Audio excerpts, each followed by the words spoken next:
আপনি বলছেন যে আওয়ামী লীগকেও নির্বাচনে অংশগ্রহণ করতে দেয়া হোক।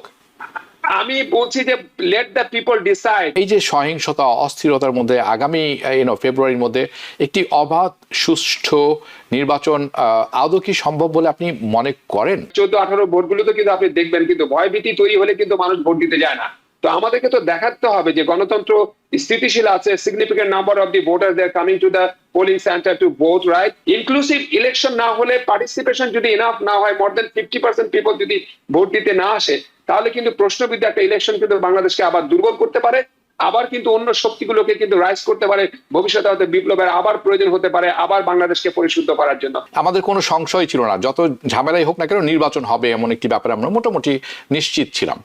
এখন নির্বাচনের ভবিষ্যতই একটু অনিশ্চিত হয়ে গেল এবং এই যে সহিংসতা অস্থিরতার মধ্যে আগামী ফেব্রুয়ারির মধ্যে একটি অবাধ সুষ্ঠু নির্বাচন আদৌ কি সম্ভব বলে আপনি মনে করেন?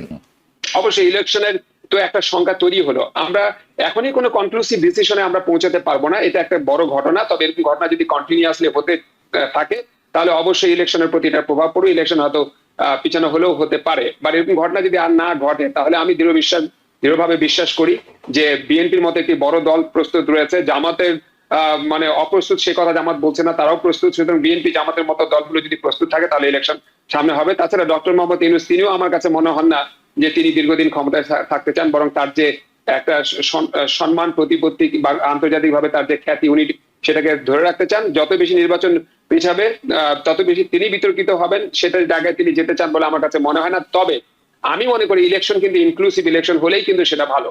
লেটস সে এই অবস্থা যদি কন্টিনিউ করে এবং আমরা যদি একটা ইলেকশন করি সেটা যদি ইনক্লুসিভ না হয়, সেখানে যদি অর্ধেক মানুষও যদি ভোট দিতে না আসে, যেভাবে করে জ্বালাও পোড়াও আগুন নীতি, যেগুলো সন্ত্রাস নীতি চলছে এই বাংলাদেশের মধ্যে, অনেক মানুষ সাধারণ ভোটাররা কিন্তু ভয় পেয়ে যেতে পারে। দেখেন এর আগেও কিন্তু 12 এবং 14-18 ভোটগুলোতে কিন্তু আপনি দেখবেন কিন্তু ভয়ভীতি তৈরি হলে কিন্তু মানুষ ভোট দিতে যায় না। তো আমাদেরকে তো দেখাতে হবে যে গণতন্ত্র স্থিতিশীল আছে, significant number of the voter they are coming to the polling centre to vote, right? বাংলাদেশের মানুষের মধ্যে ভোট একটা উৎসাহ, সবচেয়ে বড় উৎসাহ। এটাকে যদি আমরা ধরে রাখতে না পারি, ইন্টারন্যাশনাল ইমেজটাকে যদি আমরা বাংলাদেশের মধ্যে ধরে রাখতে না পারি, ভোটিং মানে ক্যালকুলেশন বা অ্যাকাউন্টস বা স্ট্যাটিস্টিক দিয়ে, তাহলে কিন্তু একটা প্রশ্নবিদ্ধ নির্বাচন হতে পারে। প্রশ্নবিদ্ধ নির্বাচন হলে যেটা হয়, এটাকে কিন্তু আশ্রয় করে কিন্তু অন্য শক্তি আবার তারা কিন্তু সামনের দিকে মানে দুর্বল শক্তি সবল হওয়ার সম্ভাবনা আছে, পালিয়ে যাওয়া শক্তি আবার সবল হওয়ার সম্ভাবনা আছে, রাইট? এই জন্য আমি মনে করি যে যেটাই হোক না কেন, জনগণ, আমরা যদি গণতন্ত্রে বিশ্বাস করি তাহলে জনগণকে আলটিমেটলি ডিসিশন নিতে হবে who should do the politics in Bangladesh and who shouldn't. কিন্তু আমরা যদি চাপাই দিয়ে যদি আমরা এই সিদ্ধান্তগুলো নিয়ে আইন করে কিংবা চাপাই দিয়ে, তাহলে কিন্তু এটা আমরা দেখেছি বাংলাদেশের ইতিহাসে এটার ফল কিন্তু কখনো ভালো হয় না। সুতরাং কোন দলকে যদি বহিষ্কার করতে হয়, এক্সক্লুড করতে হয়, লেট দ্য পিপল ডিসাইড। আমরা ওই দলের কর্মী, নেতা এবং বড় সুপ্রিম নেতা তারা যারা অন্যায় করেছে, অপরাধ করেছে বাংলাদেশের আইনে, তাদের আমরা বিচার করছি, তাদের আমরা বিচার করব এবং সেটা ঠিক আছে, তাদের বিচার করতে হবে। কারণ একটা ব্যক্তি অপরাধ করলে, সে যদি রাষ্ট্রীয় কাঠামোকে ব্যবহার করে যদি অপরাধ করে, তাহলে তার বিচার হতে হবে। But it doesn't mean that who should do politics in Bangladesh and who shouldn't do that, and the state can take that decision. Let the people take that decision.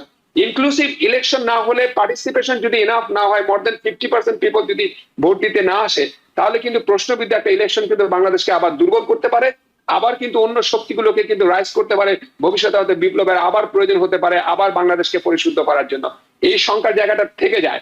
এই জন্য আমি এখনো পর্যন্ত মনে করি যে এই ধরনের হাদিক হত্যার ঘটনা, এরকম ঘটনা যদি আমরা বন্ধ করতে পারি, ময়মনসিংহে একজন সংখ্যালঘুকে হত্যা করে পুড়িয়ে দেওয়া হয়েছে, এই ধরনের ঘটনা যদি আমরা বন্ধ করতে পারি, সংবাদ গণমাধ্যমকে যদি আমরা স্বাধীনভাবে কথা বলার সুযোগ দিই, সমালোচনা করার সুযোগ দিই, মানুষকে যদি মত প্রকাশের স্বাধীনতা দেই আমরা, তাহলেই কিন্তু এটা ভালো হবে বাংলাদেশের জন্য। এটা কিছু শর্ট টাইমের জন্য আপনাকে খারাপ লাগতেও পারে, বাট লং রান এটা বাংলাদেশের জন্য বেনিফিটেড হবে। আদারওয়াইজ ভারত কিংবা পরাশক্তি অন্যরা কিন্তু বাংলাদেশকে ডিস্টেবিলাইজ করে কিন্তু বাংলাদেশ থেকে সুযোগ নেওয়ার চেষ্টা করবে। খুব quickly, what do you mean by inclusive election?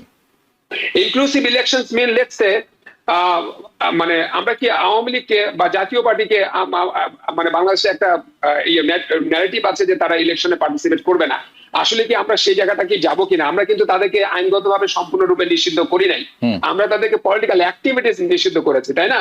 এখন পলিটিক্যাল আমরা যদি তাদের আইনগতভাবে তাদের বিচার করি, দ্যাটস এ ডিফারেন্ট কেস।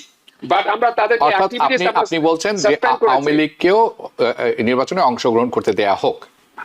আমি বলছি যে let the people decide who should run the country and who should be excluded and who should be included, not the state Okay. but the people. That is the democracy.